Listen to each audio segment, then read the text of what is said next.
Hello students, welcome to our channel Telugu షెర్నాడ్ government exam preparation. చూడండి students, నిన్నటి నుంచి మనం already daily current affairs start చేయడం అనేది జరిగింది. ఈ రోజు కరెంట్ అఫైర్స్ ని ఇప్పుడు మనం డిస్కస్ చేద్దాం. 26 ఆగస్ట్ 2026. ఫస్ట్ క్వశ్చన్, ఇటీవల ఇరాన్ పై ఆపరేషన్ ఎకనామిక్ అవుట్కాస్ట్ ను ప్రారంభించిన దేశం ఏది? చూడండి, వెరీ ఇంపార్టెంట్ క్వశ్చన్. ఏది అంటే answer B, United States of America. చూడండి, ఆపరేషన్ ఎకనామిక్ అవుట్కాస్ట్ ఇరాన్ పై ఆర్థిక ఒత్తిడిని పెంచే చర్య అనమాట. ఇది ఎందుకోసం ప్రారంభించారంటే ఆర్థిక ఒత్తిడి కోసం. ఈ ఆపరేషన్ ఎందుకు ప్రారంభించారంటే ఇరాన్ కంట్రీపై ఆర్థిక ఒత్తిడి కోసం, సరేనా?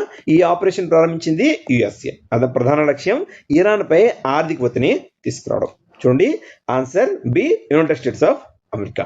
నెక్స్ట్ క్వశ్చన్, ఇటీవల మహిళా సమానత్వ దినోత్సవం ఉమెన్స్ ఈక్వాలిటీ డే ఎప్పుడు జరుపుకున్నారు? చూడండి, ఉమెన్స్ ఈక్వాలిటీ డేను ఎప్పుడు జరుపుకుంటారు? చూడండి, ఈ రోజే జరుపుకుంటారు, ఆగస్ట్ 26. ఆన్సర్ సి, ఆగస్ట్ 26న ఉమెన్స్ ఈక్వాలిటీ డేను జరుపుకుంటారు. ఈ రోజు అమెరికా రాజ్యాంగంలోని 19th అమెండ్మెంట్ కు సంబంధించింది, సరేనా? ఆగస్ట్ 26 అనేది 19th అమెండ్మెంట్ అనమాట. 1920లో 19th సవరణ అమలులోకి రావడంతో అమెరికాలో మహిళలకు ఓటు హక్కు లభించింది, సరేనా? 1920లో 19th అమెండ్మెంట్ తర్వాత చూడండి 26 ఆగస్టు ఉమెన్స్ ఈక్వాలిటీ డేగా జరుపుకుంటారు. Next question, 2026 work from anywhere index లో తొలిసారిగా చోటు దక్కించుకున్న భారతీయ నగరం ఏది? తొలిసారిగా చోటు దక్కించుకున్న భారతీయ నగరం ఏది వర్క్ ఫ్రమ్ ఎనీవేర్ ఇండెక్స్ లో? అంటే answer C, Mumbai. Next question, Tamil Nadu ప్రభుత్వం ఇటీవల ఏ పథకాన్ని ప్రారంభించినట్లు ప్రకటించింది? చూడండి, which scheme did the Tamil Nadu government announce for launch? అంటే చూడండి, ఆన్సర్ అన్నపూర్ణి సూపర్ 6 ఎల్పిజి పథకం. Answer A, Annapoorni super 6 LPG scheme. Next question, పశ్చిమ బెంగాల్ ప్రభుత్వం అగ్నివీరులతో ఏర్పాటు చేయనున్న విపత్తు ప్రతిస్పందన దళం పేరు ఏమిటి? Very important question. పశ్చిమ బెంగాల్ ప్రభుత్వం అగ్నివీరులతో ఏర్పాటు చేయనున్న విపత్తు ప్రతిస్పందన దళం పేరు ఏమిటి? చూడండి, answer B, Arjun Bahini. Next question, గిరిజన భాషలు మరియు మ్యూజియం పై చూడండి జాతీయ సదస్సు ఎక్కడ నిర్వహించబడింది? Where was the national conclave on tribal languages and museums held? ఎక్కడ నిర్వహించబడింది అంటే answer B, Mysuru, Karnataka.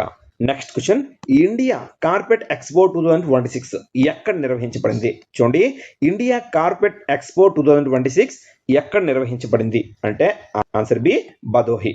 Next question, ఇటీవల భారత్ మరియు ఏ దేశం రక్షణ మరియు ఐటీ సహకారం కోసం అవగాహన ఒప్పందం చేసుకున్నాయి? చూడండి, recently India and which country signed an agreement for defense and IT cooperation? ఏ దేశం భారత్ మరియు ఏ దేశం రక్షణ మరియు ఐటీ సహకారం కోసం అవగాహన ఒప్పందం చేసుకున్నాయి అంటే answer B, Brazil.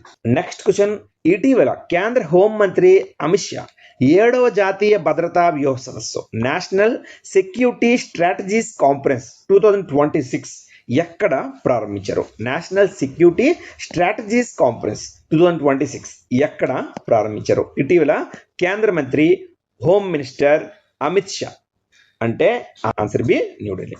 Next question, supreme court దిగువ స్థాయి న్యాయ వ్యవస్థలో ప్రవేశానికి అవసరమైన న్యాయవాద వృత్తి అనుభవాన్ని ఎంతకు తగ్గించింది? చూడండి, for entry in to the subordinate judiciary how much legal practice did the supreme court reduce the requirement to? అంటే answer B, 1 year. Next question, Gorkha సమస్యకు శాశ్వత రాజకీయ పరిష్కారం కోసం కేంద్ర హోంమంత్రి ఎవరిని అధ్యక్షుడిగా నియమించి ఉన్నత స్థాయి కమిటీని ఏర్పాటు చేశారు? చూడండి, వెరీ ఇంపార్టెంట్ క్వశ్చన్. గోర్ఖా సమస్యకు whom did the union home minister appoint as the head of the high level committee for a permanent political solution to the Gorkha issue? అంటే ఆన్సర్ బి, పంకజ్ కుమార్ సింగ్. ఎవరు అధ్యక్షుడు అంటే Pankaj Kumar Singh. Next question, driver కు నిద్ర వస్తున్నట్లు గుర్తించే ఇంటెలిసీట్ చూడండి ఇంటెలిసీట్ కార్ సీట్ ను ఏ సంస్థ అభివృద్ధి చేసింది? Answer C, IIT Madras. Next question, భారతదేశంలో యూపీఐ 10th యానివర్సరీ 10వ వార్షికోత్సవం ఎప్పుడు జరుపుకున్నారు? అంటే answer B, 25 August. Next question, national security guard NSG national security guard తన తొలి మహిళా కమాండో కన్వర్షన్ కోర్సును ఫస్ట్ ఉమెన్స్ కమాండో కన్వర్షన్ కోర్సును ఎక్కడ ప్రారంభించింది? చూడండి, వెరీ ఇంపార్టెంట్ క్వశ్చన్. ఎక్కడ ప్రారంభించింది అంటే ఆన్సర్ బి, మానేసర్, హర్యానాలో ప్రారంభించింది. నెక్స్ట్ క్వశ్చన్, కర్నాల్లోని ICAR NBAGR దేశీ పశువుల జాతులుగా ఇటీవల ఏ జాతులను నమోదు చేసింది? చూడండి, which cattle breeds were recently registered as indigenous cattle breeds by ICAR NBAGR Kurnool? అంటే ఆన్సర్ ఏ ఉమర్దా, పెరియార్, కొప్పాల్ మరియు మహాకౌశల్. సరేనా? ఈ 4 జాతులను ఇటీవల దేశీయ ఇండిజినియస్ క్యాటిల్ బ్రీడ్స్ గా రిజిస్టర్ చేస్తుంది అనమాట. నెక్స్ట్ క్వశ్చన్, ఇటీవల ప్రతిష్టాత్మక Indian sub continent responsible tourism award 2026. చూడండి, Indian sub continent responsible tourism award 2026 కోసం ఎంపికైన ఉత్తరప్రదేశ్లోని మ్యూజియం ఏది? అంటే answer B Imliya Kodar Tharu tribal museum. సరేనా? Imliya Kodar Tharu tribal museum. Next question, భారతదేశపు తొలి బయోఫార్మా ప్లాంట్ ఏ రాష్ట్రంలో ప్రారంభించినట్లు ప్రకటించారు? భారతదేశపు తొలి బయోఫార్మా ప్లాంట్ ను ఏ రాష్ట్రంలో ప్రారంభించినట్లు ప్రకటించారు? అంటే answer B Uttar Pradesh. Next question, ఇటీవల కాన్పూర్ లో నిర్వహించిన UTT జాతీయ ర్యాంకింగ్ టేబుల్ టెన్నిస్ టోర్నమెంట్ లో పురుషుల సింగిల్స్ టైటిల్ ను ఎవరు గెలుచుకున్నారు? చూడండి, ఇటీవల కాన్పూర్ లో నిర్వహించిన UTT జాతీయ ర్యాంకింగ్స్ టేబుల్ టెన్నిస్ టోర్నమెంట్ లో పురుషుల సింగిల్స్ టైటిల్స్ లో UTT national rankings table tennis tournament లో పురుషుల మెన్స్ సింగిల్స్ టైటిల్ ను ఎవరు గెలుచుకున్నారు కాన్పూర్ లో జరిగిన? అంటే answer B Payas Jain. Next question, ఇటీవల ఫార్ములా 1 స్పానిష్ GP 2026 టైటిల్ ను ఎవరు గెలుచుకున్నారు? Important question, formula 1 Spanish GP 2026 title ను ఎవరు గెలుచుకున్నారు? అంటే answer C Lando Norris. Next question, ఇటీవల జీవిత న్యూరాన్లతో లివింగ్ న్యూరాన్స్ తో కూడిన బయోడేటా కేంద్రాన్ని ప్రారంభించిన దేశం ఏది? చూడండి, లివింగ్ న్యూరాన్స్ తో బయోడేటా కేంద్రాన్ని ప్రారంభించిన దేశం ఏది? Biodata centre featuring living neurons అనమాట. Answer B Singapore.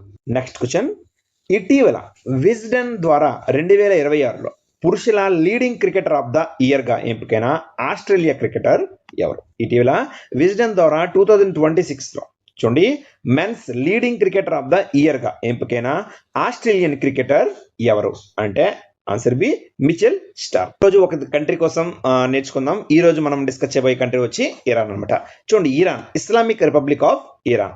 చూడండి, రాష్ట్రం క్యాపిటల్ ఏదంటే టెహరాన్. సరేనా? Capital Tehran. అలానే కరెన్సీ వచ్చి ఇరానియన్ రియల్. అలానే లార్జెస్ట్ సిటీ వచ్చి టెహరానే.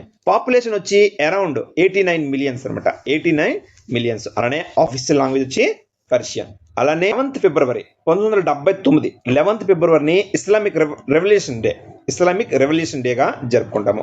నేషనల్ డే అనమాట. ఈస్ట్న ఆఫ్ఘనిస్తాన్ కంట్రీ ఉంది, అలానే పాకిస్తాన్ కంట్రీ కూడా ఉంది. అలానే చూడండి, ఇక్కడ కాస్పియన్ సముద్రం ఉంది, ఉత్తరాన కాస్పియన్ సముద్రం ఉంది. సరేనా? తూర్పున ఆఫ్ఘనిస్తాన్, పాకిస్తాన్ రెండు ఉన్నాయి. ఉత్తరాన వచ్చి కాస్పియన్ సీ ఉంది. అలానే సౌత్ వచ్చి పర్షియన్ గల్ఫ్ ఉంది, గల్ఫ్ ఆఫ్ ఒమన్ ఉంది. సరేనా? చూడండి, ఖతార్ కంట్రీ కూడా సౌత్ లో ఉంది, సౌదీ అరేబియా కూడా ఉంది. అలానే వెస్ట్ లో వచ్చి టర్కీ కంట్రీ ఉంది, ఇరాక్ కంట్రీ కూడా ఉంది. ఇవన్నీ నార్త్ లో అర్మేనియా కంట్రీ, అజర్బైజాన్ కంట్రీ, సరేనా, టర్కిమినిస్తాన్ కంట్రీ, ఇవన్నీ కూడా ఇరాన్ కి నార్త్ లో ఉన్నాయన్నమాట.